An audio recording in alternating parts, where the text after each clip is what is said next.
প্রিয় দর্শক, রাসূল সাল্লাল্লাহু আলাইহি ওয়াসাল্লাম বলেন, চারটি স্বভাব যার মধ্যে থাকবে সে পরিপূর্ণ মুনাফিক।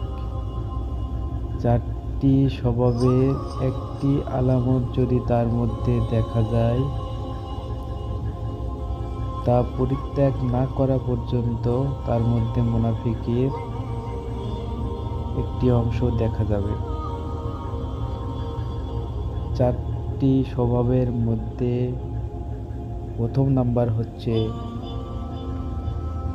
আমানত রাখলে আমানতের খেয়ানত করে। 2 নাম্বার হচ্ছে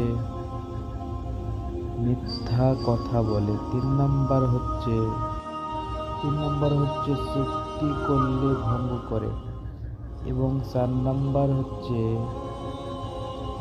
কার সঙ্গে বিবাদে জড়ালে অশ্লীল ভাষায় গালিগালাজ করে।